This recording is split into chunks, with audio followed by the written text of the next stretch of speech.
Good morning students. आज हम बहुलक का वर्गीकरण पढ़ने के बाद स्टार्टिंग में हमने पढ़ा था बहुलक की परिभाषा, बहुलक का वर्गीकरण, कुछ बेसिक हमने लिए थे। स्रोत के आधार पर, संरचना के आधार पर, बहुलक इकाइयों के आधार पर। उसी में जस्ट आगे का हमारे पास अगला ऑप्शन है, अगला जो बेस हमारे पास है वो है ताप के प्रति व्यवहार के आधार पर, व्यवहार के आधार पर, ताप के प्रति व्यवहार के आधार पर कि जो बहुलक हम पढ़ रहे हैं उस पर ताप का क्या प्रभाव पड़ता है, वो ताप के प्रति उसका व्यवहार कैसा है। इस आधार पर भी बहुलक के कुछ प्रकार हैं। बहुत इंपॉर्टेंट वर्गीकरण है, बोर्ड में बहुत बार इसमें से सवाल पूछा गया है। अंतर का सवाल आता है, ताप दृढ़ व ताप शून्य में बहुलकों में अंतर। देखिए पहले जो एनसीईआरटी हमारे सिलेबस चलता था उसमें ये जो टॉपिक था वो आकर्षक बलों के आधार पर जुड़ा हुआ था। इसके बाद इसी को ताप के प्रति व्यवहार के आधार पर भिन्न कर दिया गया। तो इसमें दो ऑप्शन हमारे पास हैं, ताप सुनम्य बहुलक, थर्मोप्लास्टिक, थर्मोप्लास्टिक कह सकता हूं, थर्मोप्लास्टिक, ताप सुभट्टे भी कह सकता हूं, ताप सुभट्टे बहुलक। और जो दूसरा हमारे पास इसी ऑप्शन है वो है ताप दृढ़ बहुलक, थर्मोसेटिंग,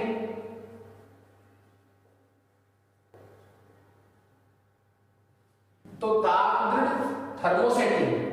देखिए ताप के प्रति व्यवहार का मतलब क्या हुआ, ये जो बहुलक होते हैं ना थर्मोप्लास्टिक वाले, इन बहुलकों को आप बार बार गर्म कीजिए, बार बार गर्म करके इच्छित आकृति प्रदान कर सकते हैं। आपने एक बार प्लास्टिक का मोर बना लिया, उसी को पिघलाकर पपैया बना लिया, तो कहने का मतलब क्या हुआ, वे बहुलक जिनको बार बार गर्म करके उन्हें इच्छित आकृति में बदला जा सकता है, वो तो क्या करेंगे, ताप सुनम्य। इन बहुलकों में बहुलक श्रृंखलाओं के मध्य क्रॉस बॉन्ड नहीं होता, और जब क्रॉस बॉन्ड नहीं होगा तो आप बार बार आकृति चेंज कर सकते हैं। जैसे जितने भी रेखीय बहुलक हैं वो सारे किस में आते हैं, ताप सुनम्य में आते हैं। पीवीसी है, प्लास्टिक है, ये सब किस में आते हैं, ताप सुनम्य में। क्यों, इन बहुलकों में बहुलक श्रृंखलाओं के मध्य क्रॉस बंध नहीं होते, और क्रॉस बंध नहीं होने से इन्हें बार बार गर्म करके इच्छित आकृति में बदला जा सकता है। जो ताप दृढ़ बहुलक है, इन्हें यदि आपने एक बार गर्म करके इच्छित आकृति प्रदान कर दी, एक बार गर्म करके आपने यदि इनको इच्छित आकृति प्रदान कर दी, उसके बाद इन्हें दूसरी आकृति में बदला नहीं जा सकता। क्यों, क्योंकि ऐसे बहुलकों को यदि आपने गर्म किया तो बहुलक श्रृंखलाओं के मध्य क्रॉस बॉन्ड बन जाते हैं। मैंने आपको बताया था क्रॉस बॉन्ड का मतलब इस तरह, और क्रॉस बॉन्ड बनने की वजह से मजबूती आ जाती है, बार बार आप आकृति चेंज नहीं कर सकते। इसके एग्जांपल में बहुत अच्छा एग्जांपल है ताप दृढ़ बहुलक का बेकेलाइट, मेलामीन, फार्मेल्डिहाइड, रेजिन इसका एग्जांपल होता है। तो ये बहुत अच्छा वर्गीकरण है, मैं इसको रिवाइज कर रहा हूं। ताप सुनम्य बहुलकों का मतलब इन ऐसे बहुलकों में बहुलक श्रृंखलाओं के मध्य क्रॉस बंध नहीं होता, क्रॉस बंध नहीं होता तो ये बार बार गर्म करके निश्चित आकृति में चेंज कर सकते हैं। इन बहुलकों में बहुलक श्रृंखलाओं के मध्य चूंकि कैसे बंद रहते हैं, क्रॉस बंद रहते हैं, इसलिए एक बार गर्म करके इच्छित आकृति लेने के बाद पुनः हम इसकी आकृति चेंज नहीं कर सकते। जैसे एग्जांपल क्या लिखा है मैंने, बेकेलाइट। बहुलकों के वर्गीकरण में जो अंतिम वर्गीकरण है वो है बहुलकीकरण की क्रिया के आधार पर, बहुलकीकरण की क्रिया के आधार पर।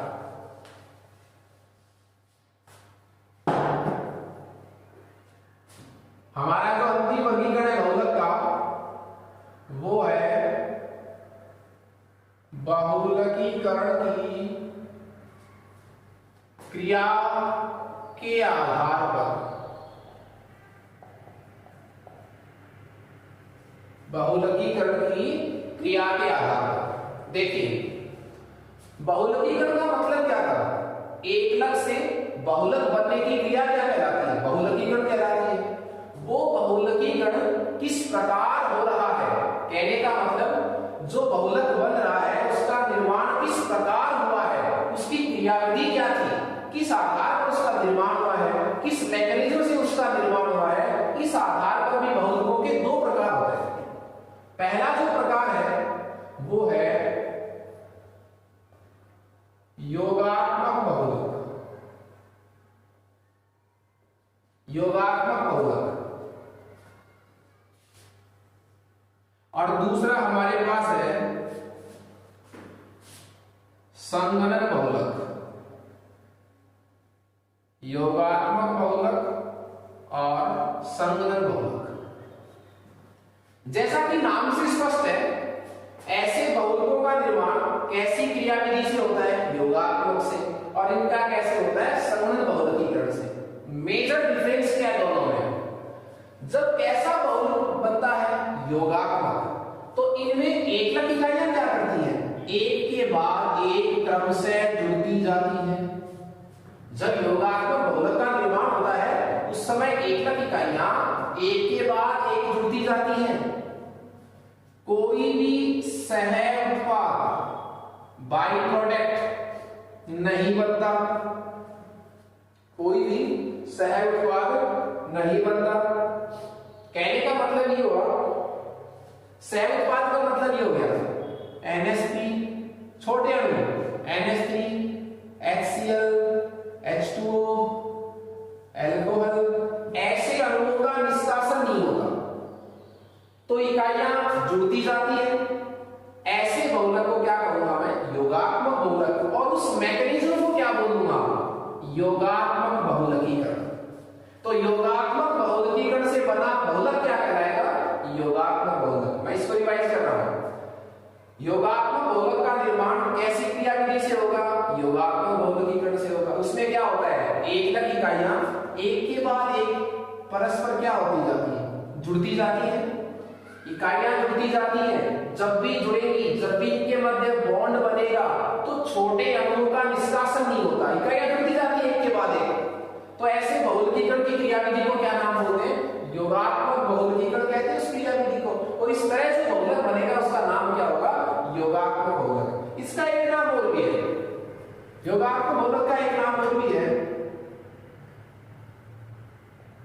श्रृंखला वृद्धि बहुलक, श्रृंखला वृद्धि बहुलक। श्रृंखला वृद्धि का मतलब क्या होगा कि जब एकलक इकाइयां बिना किसी छोटे अणु के निष्कासन के एक के बाद एक जुड़ती जाती है तो श्रृंखला की क्या बढ़ रही है, लंबाई बढ़ रही है, और लंबाई बढ़ेगी इसमें बढ़ेगी। फिर फर्क क्या है, जब भी इसमें एकलक इकाइयां जुड़ती हैं तो बीच में से कोई छोटे अणु बाहर नहीं जाते, इनमें छोटे अणु कहां जाएंगे बाहर, तो वेट का भी लॉस होगा। एक बात और, जब भी योगात्मक बहुलक बनता है, जो बन जाएगा बहुलक, उसका जो क्या होता है अनुभाग, वो गुणज होता है इसका एकलक, एकलक का पूर्ण गुणज होता है। देखिए कैसे, मान लीजिए मैंने 15 एकलक इकाइयों को जोड़ जोड़कर एक क्या बनाया है, योगात्मक बहुलक, और एक एकलक इकाई का वेट कितना है 10, तो जो बहुलक बनेगा ना योगात्मक, उसका वेट कितना होगा 150।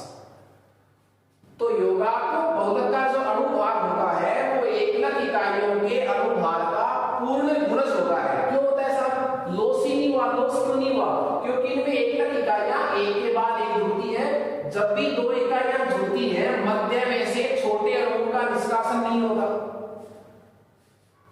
जैसे इसके एग्जाम्पल भी कुछ भी हो सकते हैं, पीवीसी, पॉलीथीन, या आपको समीकरण देखकर पता चल जाएगा कि वो योगात्मक बहुलक है या संगणन। हम आगे सारे एग्जाम्पल बड़े डिटेल से पता लग जाएगा।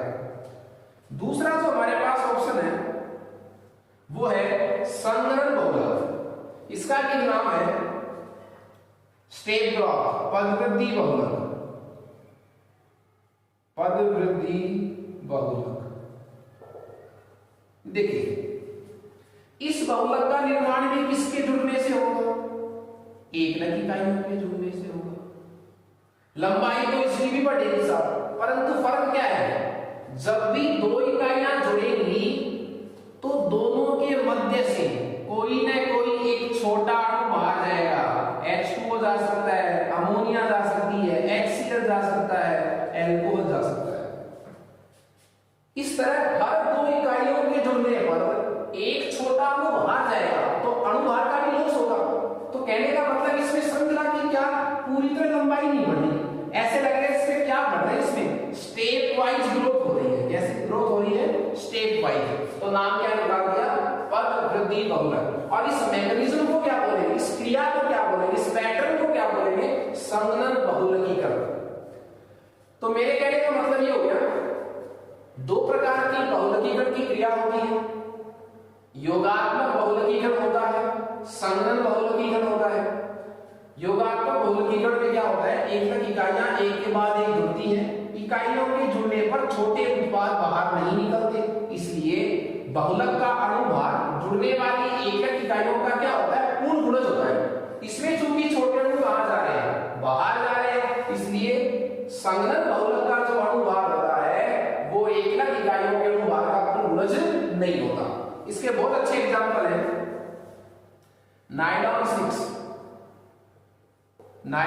6, टेरिलीन जिसके धागे पर सलवटें नहीं पड़ती, डेक्लॉन भी कह सकते हैं इसको।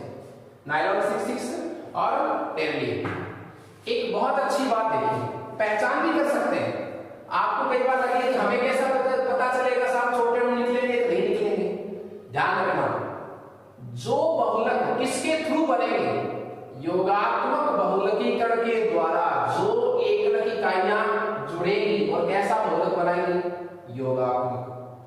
उन एकलक इकाइयों में आपको डबल बॉन्ड मिलेगा या ट्रिपल बॉन्ड मिलेगा। मतलब वो अणु कैसे होते हैं?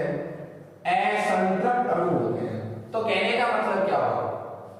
योगात्मक बहुलक का निर्माण करने वाली एकलक इकाइयां जो होती है ना, वो कैसी होती हैं? असंतृप्त होती है।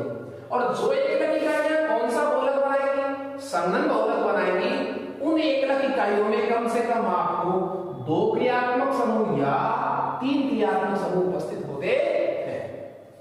तो इस तरह हमारा बहुलक का वर्गीकरण जो है वो कंप्लीट होता है। हमने इस चैप्टर में बहुलक का परिभाषा पढ़ी, बहुलक का वर्गीकरण पढ़ा, भिन्न-भिन्न आधारों पर हमने बहुलक का वर्गीकरण पढ़ा है। बहुलक का वर्गीकरण बोर्ड परीक्षा के लिए इंपॉर्टेंट है। मैंने अभी आपको बताया था, एक तो ताप सुगम्य और ताप बहुलक का जो वर्गीकरण था वो बहुत बार बोर्ड एग्जाम में पूछा गया। इसके बाद हम नया टॉपिक लेंगे बहुलकीकरण की क्रिया में। बहुलकीकरण की क्रिया में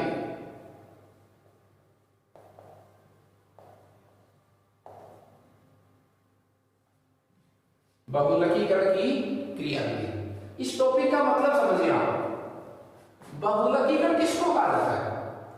एकलक से बहुलक बनने की क्रिया क्या कहलाती है? बहुलकीकरण। और 2 प्रकार की क्रिया हो सकती है। एकलक इकाइयों से बहुलक बनने कितने प्रकार से संभव है? 2 प्रकार से। एक तो योगात्मक वाले तरीके से और एक संगणन वाले तरीके से। योगात्मक में क्या होगा?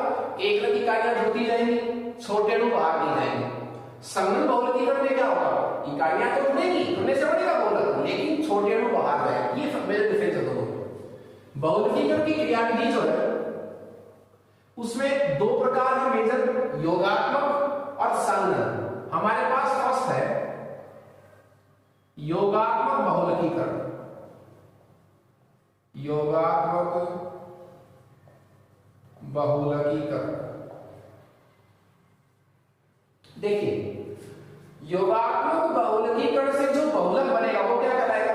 योगात्मक बहुलक। और मैंने आपको बताया था कि योगात्मक बहुलकीकरण में से जो बहुलक बनेगा उन एकलक इकाइयों में डबल बॉन्ड मिलेगा या ट्रिपल बॉन्ड मिलेगा। कहने का मतलब वो एकलक इकाइयां क्या होती हैं? असंतृप्त। रिवाइज कर रहा हूं इस बात को। योगात्मक बहुलकीकरण द्वारा वो ही एकलक इकाइयां बहुलक बनाती है जिनमें जो कैसी होती है? तो असंतृप्त होती है। मतलब उनमें या तो डबल बॉन्ड होगा या ट्रिपल बॉन्ड। ये पहचान कर सकते हैं हम कि कौन सी एकलक इकाई कौन सी क्रियाविधि से बहुलक बनाएगी।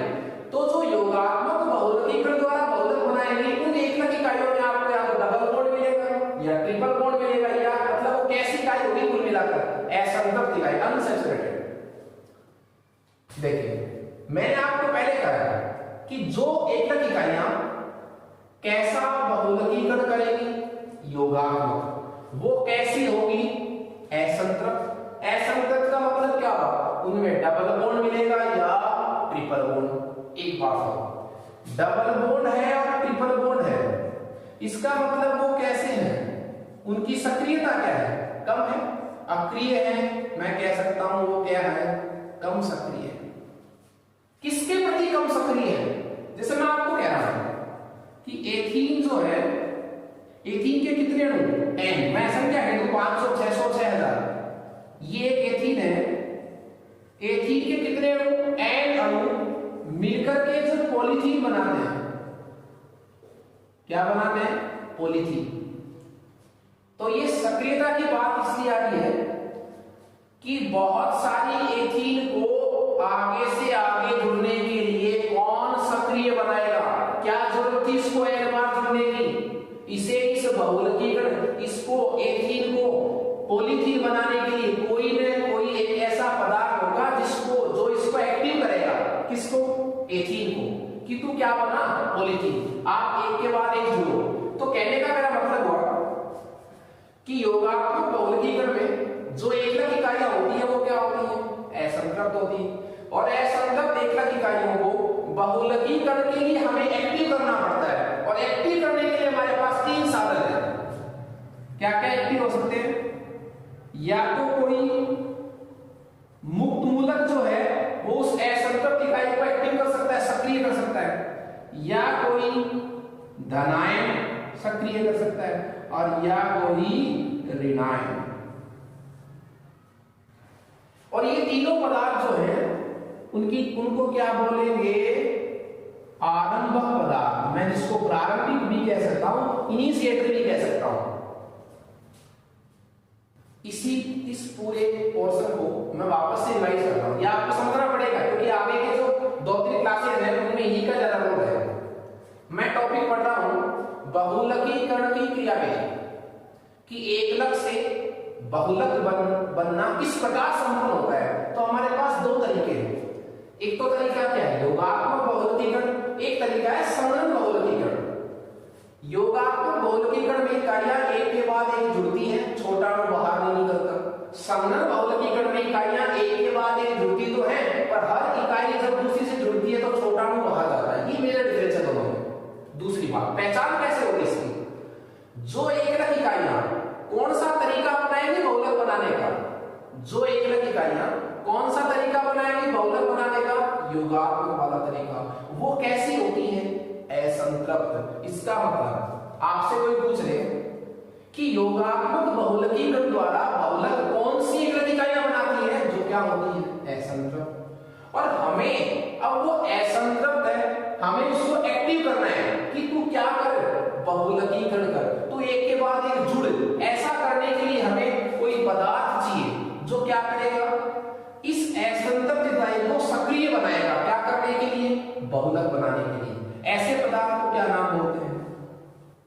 आरंभक पदार्थ। और आरंभक पदार्थ इनिशिएटर, वो सक्रिय करने वाले कौन कौन हो सकते हैं? या तो कोई मुक्त मूलक सक्रिय कर सकता है, किसको?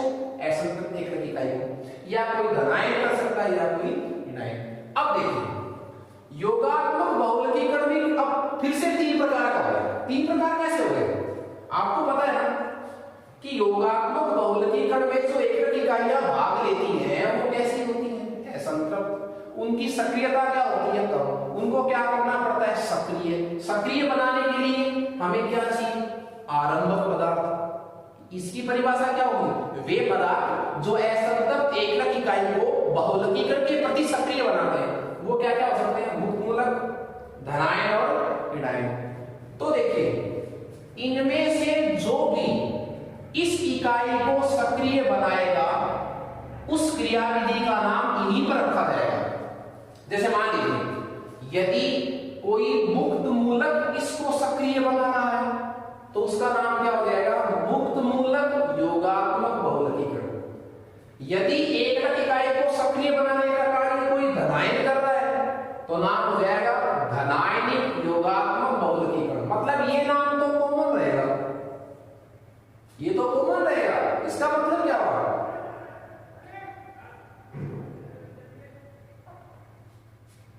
कि निर्माण तो कैसे होगा? योगात्मक वाले तरीके से, इकाइयां एक के बाद एक जुड़ेंगी, छोटा अणु बाहर नहीं जाएगा। लेकिन इसके आगे यदि मैं नाम ऐसे लगा दूं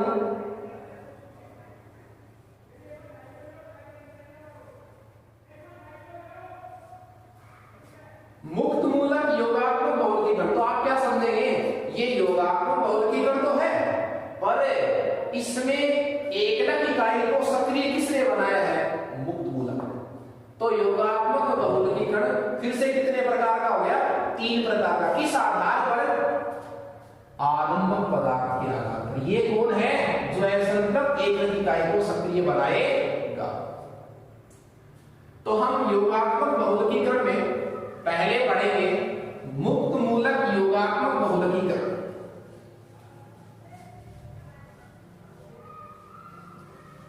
मुक्त मूलक योगात्मक बहुलकीकरण,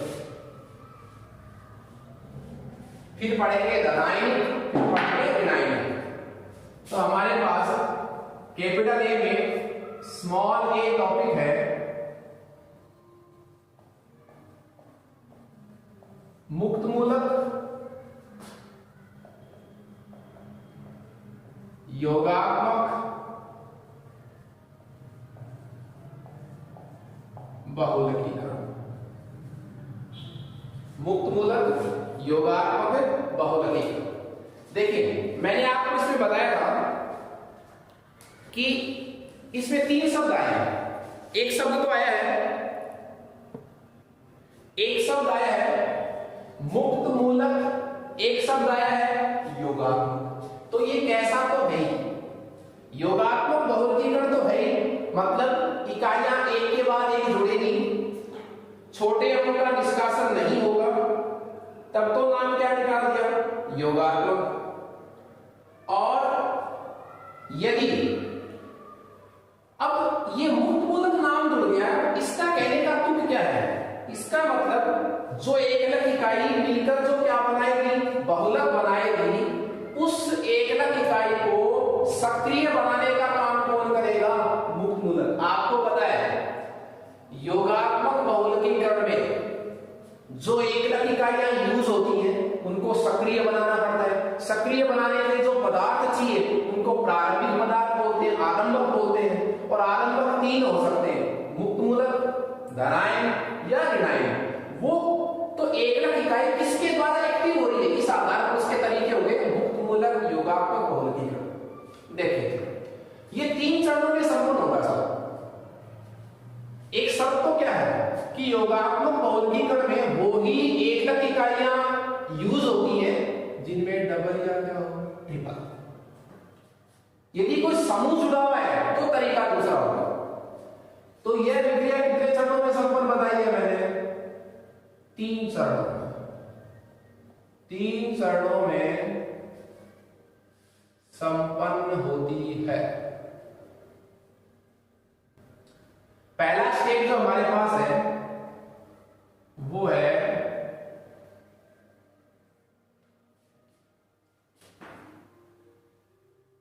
श्रृंखला प्रारंभिक चरण, श्रृंखला प्रारंभिक पद, चेन इनिशिएटिंग स्टेप। श्रृंखला की शुरुआत कैसे होगी? देखिए कैसा बहुलकीकरण है, योगात्मक। इसका मतलब एक इकाई कैसी होगी जिसमें डबल बॉन्ड या क्या होगा, ट्रिपल बॉन्ड होगा, लेकिन उसको सक्रिय कौन बनाएगा, मुक्त मूलक। तो पहले किसको जनरेट करेगा अपन, मुक्त मूलक को जनरेट करेंगे। तो देखिए इसमें क्या होगा, किसी न किसी परऑक्साइड यौगिक का समान विखंडन होगा, उससे हमें क्या जनरेट करना पड़ेगा, पहले क्या बनाना पड़ेगा, पहले मुक्त मूलक। ये क्यों बनाना पड़ेगा पहले, क्योंकि यही वो पदार्थ है जो उस एकलक इकाई को सक्रिय बनाएगा, किस काम के प्रति, बहुलक बनाने के प्रति। तो मैं किसी परऑक्साइड को ले सकता हूं, ये एल्किल परऑक्साइड है, ये परऑक्साइड बंद है, एल्किल परऑक्साइड, आर की जगह कोई भी समूह हो सकता है, alkyl, methyl, ethyl, propyl, butyl. Alkyl peroxide है, इसका सूर्य के प्रकाश की उपस्थिति में समान विखंडन होगा, ये समान विखंडन का साइन है, तो जो बनेगा वो बनेगा RO मुक्त मूलक। और कितने बनेंगे साहब, 2। इसका नाम हो जाएगा एल्कोक्साइड, एल्कोक्साइड मुक्त मूलक, एल्किल ऑक्साइड, तो एल्कोक्साइड मुक्त मूलक। कोई और परऑक्साइड ले लो आप, बेंजोइल परऑक्साइड ले लीजिए साहब, benzoyl peroxide C6H5 CO C6H5, ये है बेंजोइल परऑक्साइड, बेंजोइल परऑक्साइड। देखिए बेंजोइल परऑक्साइड का भी उसी तरह क्या करें आप, समान विखंडन, सूर्य के प्रकाश की उपस्थिति में उच्च ताप पर, तो कितने टुकड़े हो जाएंगे इसके भी, 2। C6H5 C double bond oxygen, single oxygen, और ये मुक्त मूलक। यहां से टुकड़े हो गए, तो इसके फिर से टुकड़े हो गए साहब, इसके फिर से टुकड़े हो गए। देखिए ये बंध भी किसके बीच में है, कार्बन और कार्बन के बीच, इसका भी समान विखंडन होगा। तो देखिए 2C6H5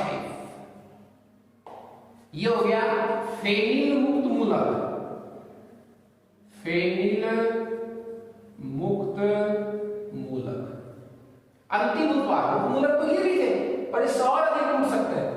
देखिए एक इलेक्ट्रॉन इस कार्बन पर आ गया, ये वाला इलेक्ट्रॉन इसके टूटने से जो आया है, और एक इलेक्ट्रॉन ये दोनों मिलकर क्या बना लेंगे, बंध बना लेंगे।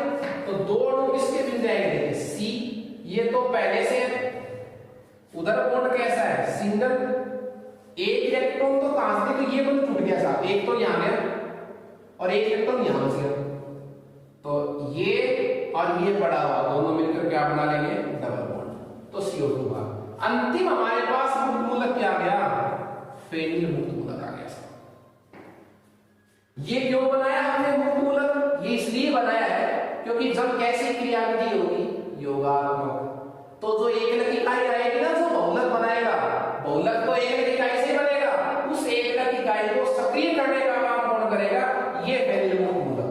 अब हम लाए हैं मुक्त मूलक, हमारे पास बन गए, अब हम लाएंगे एकलक इकाई को, जो किससे अटैच होगी, पहले ये मुक्त मूलक उस एकलक इकाई से क्रिया करेगा, उसको सक्रिय बनाएगा, किस काम के प्रति, बार बार जुड़ने के प्रति। देखिए हम बना रहे एथीन से पॉलीथीन, कि किस प्रकार पॉलीथीन बनती है, तो ये ethene CH2 double bond CH2, ये एक क्या हो गया, एथीन का, एथीन का जो अणु है, इस एथीन के अणु से कौन क्रिया करेगा, फेनिल मुक्त मूलक, तो C6H5, इसको मैं इधर भी लिख सकता हूं, C6H5, इसका भी समान विखंडन होगा, एक इलेक्ट्रॉन इधर और एक इधर, तो इन दोनों को जोड़िए साहब, ये इलेक्ट्रॉन जो है इससे बंध बना लेगा, तो ये बन जाएगा C6H5 CH2, सिंगल रह गया ये वाला बॉन्ड, CH2 मुक्त मूलक, ये बड़ा मुक्त मूलक बन गया सर। ये आपका पहला स्टेप, श्रृंखला प्रारंभिक पद। इसमें क्या होता है, किसी भी परोक्साइड यौगिक के समान विखंडन से कोई न कोई मुक्त मूलक बनता है। वो मुक्त मूलक किसी न किसी किस पर, एकलक इकाई पर, किसी न किसी एकलक इकाई पर अटैक करेगा और बड़ा मुक्त मूलक बनाएगा। इसके बाद का जो स्टेप है, सेकंड स्टेप, वो है श्रृंखला संचरण पद, चेन प्रोपेगेशन स्टेप, श्रृंखला संचरण पद। श्रृंखला चलेगी, कैसे चलेगी साहब, ये जो मुक्त मूलक बना था ना, इस पर बार बार किसका योग होगा, एथीन का। क्योंकि हम जब डायरेक्ट लिखते तो भी लिखते इस तरह कि एथीन कितनी ली साहब आपने, एन, तो वो एन को थोड़ा डिफाइन करेंगे हम। तो पहले चरण में बने हुए मुक्त मूलक पर अब बार बार कौन आती जाएगी, एकलक इकाइयां। तो देखिए यही बना था क्या फर्स्ट स्टेप में, C6H5 CH2 CH2 मुक्त मूलक। इस पर एक और एथीन इकाई है, ये लीजिए। तो क्या बनेगा साहब, इसका भी उसी तरह समान विखंडन जोड़ दीजिए आप, C6H5 CH2 CH2, ये बंद बन गया, यहां इलेक्ट्रॉन था एक तो, और एक ये वाला दोनों मिलकर बंद बन गया, single bond CH2 single bond CH2, बहुत बड़ा मुक्त मूलक बन गया। इस तरह बार बार कौन आती जाएगी साहब, एथीन। एथीन बार बार आती जाएगी, इस पर जुड़ती जाएगी, तो श्रृंखला की लंबाई बढ़ जाएगी। हम एक साथ जोड़ेंगे, देखिए किस तरह एक साथ जोड़ देते साहब, NCH2 डबल बॉन्ड CH2, एक साथ जोड़ दिया। एक साथ जोड़ने से क्या होगा, देखिए यहां में आपको एक एकलक इकाई जोड़ी थी, तो एक CH2 बढ़ गया, यहां N जोड़ रहे तो N बार रिपीट हो जाएगा। तो ये मामला क्या बन जाएगा, C6H5 CH2 CH2, इतना को मैंने लिख दिया है। अब ये N बार रिपीट होगी, तो N बार रिपीट हो गए साहब, ये लीजिए N बार रिपीट हो गए। ये दो सिरे तो लास्ट में ऐसे कैसे ही रहेंगे, CH2 CH2। इस तरह श्रृंखला की क्या बढ़ गई, देखिए लंबाई बढ़ गई साहब। अब हमें इस श्रृंखला को खत्म करना है, बहुलक के निर्माण को रोकना है। तो लास्ट स्टेज जो है थर्ड, वो रहेगा हमारे पास श्रृंखला समापन पद, चेन टर्मिनेशन स्टेप। हमें किसको खत्म करना है, चेन को खत्म करना है। और देखिए बहुलक की चेन कब टूटेगी, जब वो बना हुआ क्या खत्म हो जाएगा, मुक्त मूलक। इसके लिए चार मेथड दिए गए। मुक्त मूलक योगात्मक बहुलकीकरण की क्रिया के समापन हेतु हमारे पास चार ऑप्शन है। चार में हम पहला पढ़ रहे हैं कि किस प्रकार ये श्रृंखला खत्म हो सकती है। उसका पहला तरीका हमारे पास है युग्मन द्वारा, कपलिंग, युग्मन द्वारा। युग्मन का मतलब क्या होगा, देखिए इस तरह की हजारों श्रृंखलाएं बनती है मिक्सर में, तो ये हमारे पास पॉसिबिलिटी है कि कैसे कैसे ये मुक्त मूलक खत्म हो सकता है। हमें तो ये मुक्त मूलक खत्म करना है। तो पहला तरीका क्या सजेस्ट किया गया है कि श्रृंखलाओं का आपस में क्या हो सकता है साहब, युग्मन हो सकता है। युग्मन का मतलब क्या, जैसे ये श्रृंखला बनी है, इसी तरह की दूसरी श्रृंखला आकर के उस साइड से जुड़ जाए। देखिए किस तरह C6H5, इसी तरह की श्रृंखला को मैं दो बार लिखूंगा, CH2 CH2 CH2 CH2 का होल N CH2 CH2। एक बार, दूसरी बार भी इसको अपन लिखेंगे C6H5 CH2 CH2 CH2 whole N CH2 single bond CH2। मैंने दो बार लिख दिया इसी श्रृंखला को। इस तरह की हजारों श्रृंखलाएं होती हैं, ये दोनों आपस में इस तरह जुड़ जाएगा। इसके पास भी एक इलेक्ट्रॉन है और इसके पास भी एक इलेक्ट्रॉन है, तो जुड़ करके क्या बन जाएगा, देखिए मुक्त मूलक खत्म हो जाएगा। और ये बन जाएगा C6H5 CH2 CH2 CH2 CH2 का होल एंड CH2 CH2 यहां तक आ गया। ये जुड़ जाएंगे दोनों, तो यहां से ऊपर दीजिए आप CH2 CH2, फिर ये आ जाएगा CH2 CH2 का होल एंड, और उसके बाद ये पोर्शन आ जाएगा CH2 CH2 C6H5। करना कुछ नहीं लिखा है मैंने, बस सिर्फ इसको यहां से जोड़ा है साहब, ये लो इनको जोड़ा है और आपके पास क्या बन गया पॉलीथीन। ये तो पहला तरीका था श्रृंखला समापन पद का। पहला तरीका क्या है? युग्मन कपलिंग द्वारा। इसी में अपन कल नेक्स्ट क्लास में डिस्कस करेंगे। दूसरा तरीका होगा असमानुपातन द्वारा भी श्रृंखला का समापन हो सकता है, निरोधक द्वारा भी हो सकता है और श्रृंखला अंतरकर्मक द्वारा भी हो सकता है। तो हम इसके 4 स्टेप पढ़ेंगे कि किस प्रकार श्रृंखला का समापन हो सकता है। तो नेक्स्ट जो 3 मेथड है समापन की वो हम नेक्स्ट क्लास में डिस्कस करेंगे। Okay students.